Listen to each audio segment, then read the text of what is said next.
کہانی کا نام ہے ٹھوکر۔ میں نے کہہ دیا ہے میں مزید تمہارے چچا جان کی خدمتیں نہیں کر سکتی۔ غضب خدا کا، آج یہ پکاؤ آج وہ پکاؤ، باورچن سمجھ لیا ہے مجھے۔ شدید غصے کے عالم میں انم نے کمرے کا دروازہ زور سے بند کیا تو عاشر نے تڑپ کر کتاب بند کی اور بولا، انم پلیز، وہ ہمارے مہمان ہیں۔ مہمان 1 یا 2 دن کا ہوتا ہے عاشر، اس سے زیادہ ہو تو بلائے جان بن جاتا ہے۔ وہ تڑک کر بولی۔ دیکھو انم، عاشر عاجزی سے کہنے لگا، تم جانتی ہو کہ چچا ہمارے لیے کتنی اہمیت رکھتے ہیں، اور پھر ہماری شادی کے بعد پہلی بار رہنے کے لیے آئے ہیں۔ تم دل بڑا کرو نا یار۔ کب تک دل بڑا کروں عاشر؟ اس گرمی میں ان کے لیے فرمائشی کھانے پکاتی ہوں۔ بھئی صحیح طرح شریف مہمان بن کر رہیں۔ جو گھر کے باقی افراد کھاتے ہیں وہ چپ کر کے کھا لیا کریں۔ وہ تلخی سے بولی، دراصل وہ خوش خوراک بندے ہیں، اپنے گھر میں بھی ایسے ہی مہمان بن کر رہتے ہیں، لیکن یہاں وہ ساری عمر تھوڑی رہیں گے، چند دن کی بات ہے۔ جانم کسی طرح برداشت کر لو۔ آخر میں اس کا لہجہ ملتجی ہو گیا۔ میں تنگ آ گئی ہوں عاشر، کسی کے گھر میں رہنے سہنے کا بھی ایک طریقہ ہوتا ہے، سلیقہ ہوتا ہے، جو ان میں ناپید ہے۔ اس کی بلند ہوتی آواز پر عاشر نے گھبرا کر بند دروازے کو دیکھا اور بولا، انم آہستگی سے بات کرو، وہ سن لیں گے، یہیں آس پاس ہوں گے۔ سنتے ہیں تو سن لیں، باندھی نہیں ہوں میں ان کی۔ انم کو ذرا جو پرواہ ہو، اب کہ عاشر آواز دبا کر ملتجی لہجے میں بولا، میری خاطر انم ڈیئر، جانتی بھی ہو وہ ہمارے لیے کتنے اہم ہیں۔ تھوڑی بہت جائیداد جو زمینوں کی صورت میں ہے، اس کی دیکھ ریکھ وہی تو کرتے ہیں، اور کتنی ایمانداری سے ہمیں ہمارا حصہ دیتے ہیں۔ ابا تو شروع سے ایسے ہیں، بس گھر میں یا دوستوں میں ذرا جو احساس ذمہ داری ہو ان میں۔ چچا نہ ہوتے تو… اچھا 100 بار سنا چکے ہو یہ چچا نامہ۔ انم بور ہو کر بولی، چلو باپ میں ذمہ داری کا احساس نہیں تھا، تم بیٹے تھے، جوان ہونے پہ تم ہی سنبھال لیتے جائیداد کو۔ اس نے کہا، میں پہلے پڑھ رہا تھا، اب نوکری کر رہا ہوں، میرے پاس وقت ہوتا تو بات ہی کیا تھی۔ تم کیا جانتی نہیں ہو میری روٹین کو؟ صبح کا گیا شام کو گھر آتا ہوں، چچا کی وجہ سے بڑی ڈھارس ہے، گھر پیسے بھیج دیتے ہیں۔ انم اب کے خاموش رہی تو عاشر اس کے قریب ہو کر ملتجی لہجے میں بولا، برداشت کر لو انم میری جان، اور ہاں ایک اور بات بھی ہے۔ انم نے سوالیہ نظروں سے اسے دیکھا۔ دراصل چچا اپنی بیٹی کی شادی مجھ سے کرنا چاہتے تھے۔ وہ قدرے توقف سے بولا، تو کر دیتے، کیوں منع کیا تم نے؟ انم کندھے اچکا کر بے پرواہی سے بولی، تم جو پسند آ گئی تھی، بلکہ تمہیں بھی تو میں پسند آ گیا تھا۔ کیا غلط کہا میں نے؟ اس کی آنکھوں میں دیکھتے ہوئے عاشر بولا تو انم کی نظریں بے اختیار جھک گئیں۔ اسی لیے تو چچا نہ ہماری شادی میں آئے اور نہ بعد میں آئے۔ اب تھوڑی ناراضگی کم ہوئی ہے تو آ گئے ہیں، لیکن وہ برملا کہتے ہیں کہ ان کی بیٹی جیسی لڑکی پوری دنیا میں نہیں ہے، بلکہ ایک طرح سے وہ تمہیں پرکھنے کے لیے یہاں آئے ہیں۔ میں چاہتا ہوں کہ تم ان پر اپنی دھاک بٹھا دو اور وہ سمجھ لیں کہ تم ان کی بیٹی سے زیادہ اچھی، سلجھی ہوئی اور سمجھدار ہو۔ یہ میری خواہش ہے انم۔ عاشر اسے ملتجی نظروں سے دیکھ رہا تھا۔ انم اسے جواب دینے کے بجائے اٹھ کر باہر جانے لگی تو عاشر نے اس کا ہاتھ پکڑ لیا۔ کیا ہوا انم، کہاں جا رہی ہو؟ وہ پریشان ہو گیا تھا۔ چچا کے لیے کلب سینڈوچ بنانے ہیں، شام کی چائے کے ساتھ، فرمائش ہے ان کی۔ وہ تیزی سے دروازہ کھول کر کمرے سے باہر چلی گئی، لیکن جاتے ہوئے دروازہ اس زور سے بند کیا کہ عاشر کے کان بج اٹھے۔ وہ بیچارہ اپنے کان مسلتا رہ گیا۔ عاشر جس کمپنی میں کام کر رہا تھا وہاں انم بھی کام کر رہی تھی۔ دونوں کے بیچ پہلے پسندیدگی اور پھر محبت کا رشتہ استوار ہوا، پھر محبت عشق میں تبدیل ہو گئی، اور عاشر نے اپنے ماں باپ سے ضد شروع کی کہ وہ شادی کرے گا تو انم سے کرے گا، جبکہ عاشر کے والدین کی خواہش تھی کہ چچا کی بیٹی صدف ان کی بہو بنے۔ وہ ایک خوبرو اور خاموش سی فرما بردار لڑکی تھی جسے کسی بات میں نہ کہنا آتا ہی نہیں تھا۔ خود چچا کی بھی عاشر کو داماد بنانے کی خواہش تھی، لیکن عاشر اپنی بات پہ اڑ گیا۔ عاشر کے ماں باپ مرنجان مرنج قسم کے بندے تھے۔ وہ نہ تو بیٹے کے ساتھ زبردستی کر سکتے تھے، نہ اسے مجبور کرنے کا فن جانتے تھے، سو وہ مان گئے اور انم کو بہو بنا کر گھر لے آئے۔ انم نے سب سے پہلے تو جاب چھوڑ دی اور گھرداری میں دلچسپی لینی شروع کی۔ جلدی اسے پتہ چل گیا کہ اس کے ساس سسر بڑے بے ضرر قسم کے لوگ ہیں۔ سسر یا تو گھر میں ہوتے یا پھر دوستوں کے ساتھ ہوتے، جو بھی گھر میں پکتا ساس سسر چپ کر کے کھا لیتے۔ ان کی کوئی فرمائش تھی نہ ہی انم پر ان کا کوئی بوجھ تھا۔ ساس گھر کا کام تو کوئی نہ کوئی کرتی، لیکن کسی کام میں دخل بھی نہ دیتی۔ وہ یا تو محلے داروں میں پھرتی رہتی یا ٹی وی پر ڈرامے دیکھتی رہتی، گویا ان دونوں کا وجود نہ ہونے کے برابر تھا۔ شروع میں انم کو تھوڑی شکایت ہوئی کہ ساس کام میں ہاتھ نہیں بٹاتی، اتنی بوڑھی بھی نہیں ہے، سسر بھی باہر کے کام کر سکتے ہیں۔ لیکن انم کی ماں نے اسے سمجھایا کہ بیٹی شکر کرو کہ تمہارے کاموں میں وہ مداخلت نہیں کرتے، ساس اگر تمہارا ہاتھ بٹاتی تو تمہارے کچن کا حشر نشر کر دیتی، تمہیں کوئی چیز ٹھکانے پر نہ ملتی، پھر بھی تمہیں شکوہ ہی ہوتا۔ اور رہے سسر، اگر وہ بازار سے سودا صرف لاتے تو 10 چیزیں اپنی پسند کی بھی لاتے کہ یہ پکا دو وہ پکا دو۔ شکر کرو جو کھلاتی ہو تم انہیں، وہ صبر شکر کے ساتھ کھا لیتے ہیں۔ اپنی ماں کے سمجھانے پہ وہ اچھی طرح سمجھ گئی، پھر کبھی اس نے شکایت نہیں کی۔ سبزی وہ ریڑے والے سے لے لیتی تھی اور ایک ہنڈیا بنا کر صبح شام سارے گھر والے کھا لیتے تھے۔ عاشر کی عادت بھی اپنے ماں باپ پر گئی تھی، کھانے میں نخرہ تھا، نہ ہی وہ کوئی میم میخ نکالتا، صبر شکر کے ساتھ کھا لیتا۔ مصیبت تو تب آن پڑی جب چچا رہنے کے لیے آ گئے۔ انم کے تو 24 گھنٹے کچن میں گزرنے لگے۔ جب وہ بہت تھک گئی تو اپنے میکے جانے کا سوچا۔ جانے سے پہلے اس نے چچا کی پسند کی 1-2 ڈشز بنا کر ساس کو سمجھایا اور میکے چلی گئی۔ صبح صبح انم کو دیکھ کر اس کی ماں بھی خوش ہو گئی۔ ارے میری بچی آئی ہے، وہ اسے گلے لگاتے ہوئے بولی۔ تمہارے مہمان چلے گئے کیا؟ کہاں امی، وہ منہ بنا کر بولی، میری جان لے کر ہی وہ ٹلیں گے۔ ارے کیا بدفعل منہ سے نکال رہی ہو، ماں دہل کر بولی۔ تو کیا کروں امی، وہ اپنا سر ماں کے کندھے پہ رکھ کر بیزاری سے بولی۔ تنگ آ گئی ہوں میں ان روز روز کی مہمانداری سے، موصوف جانے کا نام بھی تو نہیں لے رہے۔ چلے جائیں گے بیٹا، کتنی دیر ٹھہر سکتا ہے کوئی کسی کے گھر۔ اچھا چھوڑو، ماں بات بدلتے ہوئے بولی، یہ بتاؤ دوپہر کے کھانے میں کیا کھاؤ گی؟ جو بھی کھلا دیں۔ وہ ہنوز خود ترسی کی کیفیت میں تھی، سو بیزاری سے بولی، میں آلو گوشت بنا رہی تھی، تم جانتی ہو تمہارے ابا شوربے والا سالن پسند کرتے ہیں، لیکن تمہارا جو دل ہو بتا دو، وہی بنا دوں گی، امی پیار سے اسے دیکھتے ہوئے بولی۔ تو انم نے ان کے گلے میں باہیں ڈال کر دیں۔ بس وہی ٹھیک ہے، آپ مجھ سے باتیں کریں اور مجھے کچھ نہیں چاہیے، اور آپ تو جو بھی بناتی ہیں لاجواب ہی ہوتا ہے۔ ویسے بھی میں آپ سے باتیں کرنے آئی ہوں، مجھ سے باتیں کرنے والا کوئی نہیں، وہ منہ بسور کر بولی۔ واہ، یہ کیا بات ہوئی؟ امی نے اس کے بالوں میں ہاتھ پھیرتے ہوئے نرم لہجے میں کہا، بھرا پورا گھر ہے تمہارا، ساس ہیں، سسر ہیں، عاشر ہے، کیوں بھلا تم سے باتیں کرنے والا کوئی نہیں؟ چھوڑیں امی، ساس کو ڈرامے دیکھنے سے فرصت ملے تو مجھ سے باتیں کرے نا، سسر کی بھی اپنی ایک الگ دنیا ہے، اور رہے عاشر، تو عاشر سے تو بس لڑائیاں ہی ہوتی ہیں۔ اچھا چھوڑیں، یہ بتائیں ابو اور قاصر کب تک آئیں گے؟ ان سے ملنے کو دل چاہ رہا ہے۔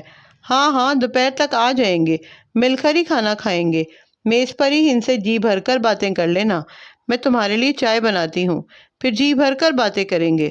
امی اٹھتے ہوئے بولی تو تکیے سے ٹیک لگا کر لیٹ گئی اور کسی گہری سوچ میں چلی گئی۔ میکا بھی عورت کے لیے خدا نے کیا پرسکون جگہ بنائی ہے، جہاں کوئی دکھ کوئی ذمہ داری نہیں ہوتی۔ دوپہر کو انم کے ابو اور بھائی بھی آ گئے تھے، خوشی خوشی سب نے کھانا کھایا۔ انم نے ابو اور بھائی سے ڈھیروں باتیں کی۔ امی کے ہاتھ کا کھانا وہ ہمیشہ بہت شوق سے کھاتی تھی، آج بھی اس نے پیٹ بھر کر کھایا۔ کھانے کے بعد اس کی آنکھیں نیند سے بند ہونے لگیں تو وہ کمرے میں سونے کے لیے آ گئی۔ وہ گہری نیند میں تھی جب موبائل کی رنگ پر جاگ اٹھی۔ کال کرنے والا عاشر تھا۔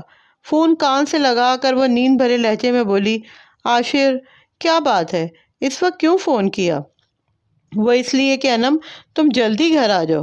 کیا مطلب؟ اس کی آنکھیں پوری کھل گئی تھیں۔ کوئی ایمرجنسی ہے کیا؟ وہ پریشان ہو گئی۔ نہیں، ایمرجنسی تو کوئی نہیں، بس وہ چچا کہہ رہے ہیں کہ رات کے کھانے میں کچے گوشت کی بریانی بنا دو، وہ لمبا کام ہے تو اس لیے تمہیں جلدی آنے کو کہہ رہا ہوں۔ انم کے سر پر لگی تو تلوؤں پر بجھی، مارے غصے کے پہلے تو اس سے کچھ بولا ہی نہیں گیا، پھر دل ہی دل میں کچھ فیصلہ کیا اور بولی، لیکن عاشر میرا یہاں آج رات رکنے کا پروگرام ہے، میں نہیں آنے کی۔ کیا غضب کر رہی ہو انم، چچا ناراض ہو جائیں گے۔ عاشر گھبرا کر بولا۔ ہوتے ہیں تو ہوتے رہیں، وہ ہٹ درمی سے بولی۔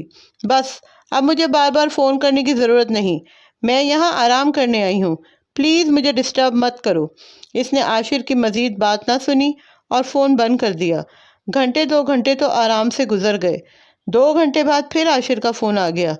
عاشر، میں نے تم کو کہا بھی تھا کہ مجھے بار بار فون مت کرو، تمہیں میری کسی بات کی سمجھ ہی نہیں آتی، وہ خفگی سے بولی۔ تو وہ جلدی سے بولا، لیکن میں تمہیں آنے کے لیے نہیں کہہ رہا، تم آرام سے وہاں آج رات رہ لو، تو پھر کس لیے فون کیا ہے؟ اس کا ماتھا ٹھنکا۔ میں نے اور چچا نے اس بات کا ایک حل نکالا ہے۔ کس بات کا حل؟ وہ حیرت سے پوچھنے لگی۔ ارے وہی کچے گوشت کی بریانی والی بات۔ اس کی بات پر انم کے ذہن میں وہی بات آ گئی تو وہ اطمینان سے بولی، بڑا ہی مناسب حل ہے عاشر، تم چچا کو ایک بڑے سے ہوٹل لے جاؤ اور چاہے وہ کچے گوشت کی بریانی کھانا چاہیں یا پکے گوشت کی، وہ انہیں پیٹ بھر کر کھلا دو۔ تمہیں پتہ تو ہے انم کہ وہ باہر کے کھانے نہیں کھاتے، پھر بھی ایسی بات کر رہی ہو۔ عاشر کی بات پہ انم کا دماغ گھوم گیا۔ تو پھر کیا حل سوچا ہے تم نے؟ وہ حیرت سے پوچھنے لگی۔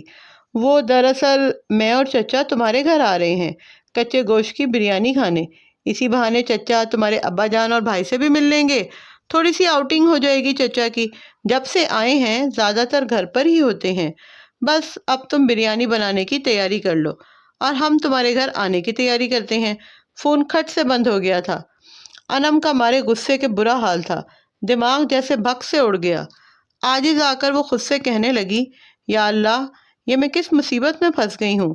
جب مصیبت ہی اٹھانی ہے تو یہاں اپنے ساتھ ساتھ ان سب کو کیوں مصیبت میں ڈالوں؟ میں اکیلی ہی کیوں نہ بھگتوں؟ اس نے مزید وقت ضائع نہیں کیا اور عاشر کو فون ملا کر بنا کسی تہمید کے کہا، عاشر تم لوگ آنے کی زحمت نہ کرو، میں آ رہی ہوں کچے گوشت کی بریانی بنانے کے لیے۔ آخری جملہ اس نے دانت کچکچا کر کہا اور کھٹ سے فون بند کر دیا۔ اس واقعے کے بعد بھی چچا کچھ دن مزید ٹھہرے اور انم کے خیال کے مطابق جب فرمائشی ڈشز ختم ہو گئیں تو انہوں نے اپنے جانے کا اعلان کر دیا، جبکہ اس کے ساس سسر انہیں روکنے کی ہر ممکن کوشش کرنے لگے۔ اسے بڑا غصہ آیا۔ دونوں کے پیٹوں میں نت نئی ڈشز جو جاتی تھیں، چچا سے زیادہ تو ان کے مزے تھے۔ وہ دل ہی دل میں جیسے ان کو جلی کٹی سنانے لگی، جبکہ عاشر بھی خاصا افسردہ تھا۔ چچا کے جانے سے ابا بہت اکیلے ہو جائیں گے، دونوں بھائی نہیں دوست بھی ہیں، وہ بڑے خوش رہتے تھے، میں بھی تو انہیں وقت نہیں دے پاتا۔ عاشر افسردگی سے بول رہا تھا، جبکہ انم کا دل چاہ رہا تھا وہ ہر چیز تہس نہس کر دے اور عاشر کی تو اینٹ سے اینٹ بجا دے۔ بے حس کہیں، ذرا بھی بیوی کا خیال نہیں، جو چچا کے فرمائشی پروگرام پورے کرتے کرتے آدھی رہ گئی۔ بڑی مشکل سے اس نے اپنے جذبات پر قابو پایا اور دل کو تسلی دی کہ موصوف جا رہے ہیں، سو اس آخری وقت میں اسے کوئی گڑبڑ نہیں کرنی چاہیے۔ چچا کو رخصت کرنے کا وقت آیا تو سب صحن میں جمع ہو گئے۔ عاشر کی اماں تو باقاعدہ رو رہی تھیں اور بار بار چچا سے کہہ رہی تھیں، عامر کچھ دن اور رک جاتے، تمہیں رخصت کرنے کو دل نہیں چاہ رہا، عادی ہو گئے ہیں تمہارے۔ چچا نے محبت سے بھابھی کے سر پر ہاتھ رکھا اور بولے، بھابھی اب یہ آنا جانا لگا رہے گا، تم اور بھائی صاحب بھی آ جاؤ نا ہماری طرف، صدف بہت خوش ہوگی سب سے مل کر۔ پھر وہ انم سے کہنے لگے، بہو مجھے تم سے اکیلے میں کچھ بات کرنی ہے۔ جی؟ جہاں سب کو ان کی بات سے حیرانی ہوئی وہاں انم کو بھی شدید حیرت ہوئی۔ سب کو وہیں چھوڑ کر انم اور چچا صحن کے ایک کونے میں چلے گئے۔ میں جانتا ہوں بہو کہ تمہیں میری فرمائشوں سے تکلیف ہوتی تھی، چچا نے بات شروع کی، تم عاشر سے لڑتی رہتی تھی، میں سب کچھ دیکھتا اور سنتا رہتا تھا اور مجھے اپنے بھتیجے کے لیے افسوس ہوتا تھا کہ اسے صدف کے بجائے تم جیسی بیوی ملی۔ تمہارے ساس سسر اس صدی کی سب سے زیادہ مظلوم ہستیاں ہیں، وہ زندہ ہیں لیکن تم نے ان کو مردوں میں شمار کیا ہوا ہے، گھر میں ان کا کوئی عمل دخل نہیں، وہ بیچارے اپنے اکلوتے بیٹے کا گھر بسا رکھنے کے لیے چپ ہیں۔ تم کیا سمجھتی ہو میں اگر تم سے نت نئے کھانے کی فرمائش کرتا تھا تو کیا اپنے لیے کرتا تھا؟ نہیں، ہرگز نہیں، مجھے اپنے گھر میں سب کچھ میسر ہے، یہ تو میں اپنے مظلوم بھائی اور بھابھی کے لیے کرتا تھا کہ وہ اچھا کھا پی سکیں۔ میرا بھتیجا عاشر بھی کم مظلوم نہیں، وہ بھی اپنے گھر کو بسائے رکھنے کے لیے تمہاری ساری زیادتیاں برداشت کرتا ہے، لیکن مجھے یقین ہے کہ وہ ضرور دل میں پچھتاتا ہوگا کہ کاش تمہارے بجائے صدف جیسی لڑکی اس کی شریک سفر ہوتی۔ بہرحال اگر تم میری باتوں پہ غور کر لو اور خود کو بدل لو تو بہت بہتر ہوگا، وقت ابھی تمہارے ہاتھ میں ہے۔ وہ یہ سب کہہ کر پلٹ کر بھائی بھاوج کی طرف چلے گئے۔ عاشر حیران پریشان کھڑا تھا۔ چچا نے مسکرا کر عاشر سے کہا، چلیں عاشر؟ جی چچا۔ اس نے چچا کا سامان اٹھایا اور انہیں اسٹیشن چھوڑنے چلا گیا۔ چچا کے جانے کے بعد ساس تو اپنا ڈرامہ دیکھنے اپنے کمرے میں گھس گئیں، جبکہ سسر اپنے کسی دوست کے گھر چلے گئے۔ انم گہری سوچ میں ڈوبی ہوئی تھی۔ چچا کی باتیں اس کے کانوں میں گونج رہی تھیں۔ وہ بے چین سی برآمدے میں بیٹھی خلاؤں میں جانے کیا گھور رہی تھی کہ عاشر چچا کو چھوڑ کر گھر واپس آ گیا۔ گھر آتے ہی وہ سیدھا اسی کے پاس آیا اور بے چینی سے اس سے پوچھنے لگا، انم چچا تم سے کیا کہہ رہے تھے؟ کچھ نہیں، ایک گہری نظر اس پر ڈال کر وہ بولی، میرا شکریہ ادا کر رہے تھے کہ میں ان کی ہر فرمائش پوری کی ہے۔ اچھا؟ عاشر خوش ہو کر بولا، میں کہتا تھا نا تمہیں کہ چچا زیادہ دن نہیں رہیں گے۔ چلو اچھا ہوا وہ خوش خوش ہمارے گھر سے گئے ہیں۔ اب تم آرام کرو، ان چند دنوں میں تم بہت تھک گئی ہو۔ میں اب آفس جاؤں گا، آدھے دن کی چھٹی لے کر آیا تھا۔ وہ ساری رات جاگتی رہی اور چچا کی باتوں پر سوچتی رہی، اور پھر اس نے ایک فیصلہ کر لیا۔ اگلے دن ناشتے کے بعد جب اماں اپنے کمرے میں جانے لگیں تو انم چائے کا کپ لے کر ان کے پاس بیٹھ گئی اور نرم لہجے میں پوچھنے لگی، اماں آج کھانے میں کیا پکائیں؟ کہ کیا؟ اماں حیرت سے اس کا منہ تکنے لگیں۔ میں بتاؤں پتر؟ اماں کو یقین نہیں آ رہا تھا کہ یہ سوال ان سے پوچھا گیا ہے۔ ہاں اماں، دراصل یہ پکانا روز کا مسئلہ ہوتا ہے، تو آج میری سمجھ میں نہیں آ رہا تھا کہ کیا پکایا جائے۔ وہ معصوم بن کر پوچھنے لگی، جو بھی آسان لگے پتر وہ بنا لو، ہم تو سب کچھ کھا لیتے ہیں۔ نہیں اماں، آج آپ کی پسند کا کھانا پکے گا، بتائیں نا، وہ لاڈ سے بولی۔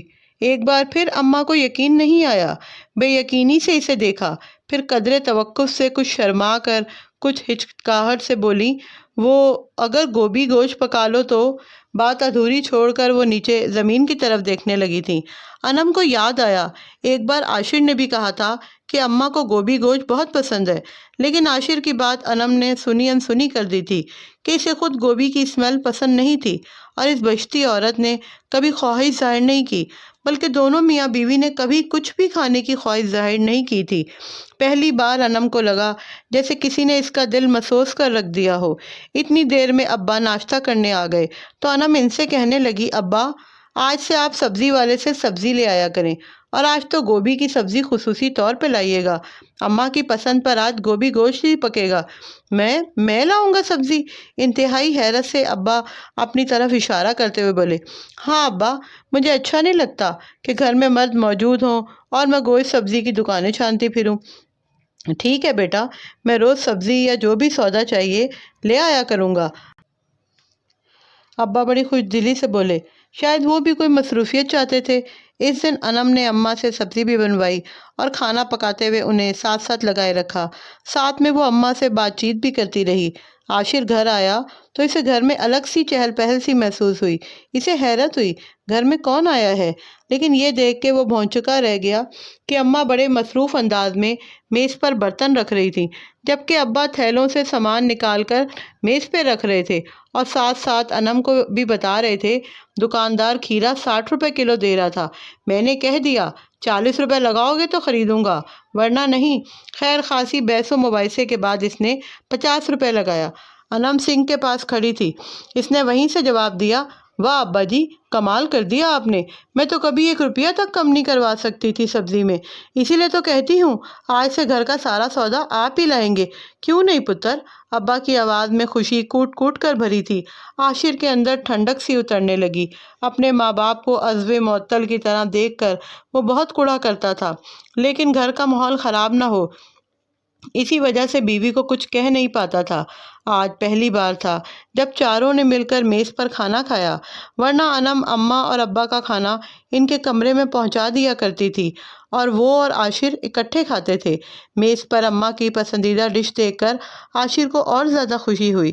وہ چہچہاتی آواز میں بولا، ارے آج تو اماں کی پسندیدہ ڈش بنی ہے۔ ہاں، انم بولی، اور اب ایک دن اماں کی اور ایک دن ابا کی پسندیدہ ڈش بنے گی۔ ابا نے شفقت سے اس کے سر پر ہاتھ پھیرا اور بولے، جیتی رہو بیٹی۔ انم کو اپنے رگو پے میں سکون اور اطمینان کی لہریں اترتی محسوس ہوئیں۔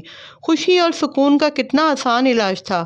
کاش ہم اپنے بزرگوں کو عزب معطل نہ بننے دیں اور چھوٹے چھوٹے بے ضرر قسم کے کاموں میں انہیں شریک کر کے انہیں احساس دلائیں کہ ان کی ذات کتنی فعال ہے اور وہ ہمارے لیے اور اس گھر کے لیے کتنے ضروری ہیں۔ میری اگر آج کی یہ ویڈیو آپ کو پسند آئی ہے تو اسے لائک کریں اور میرے چینل کو سبسکرائب کریں۔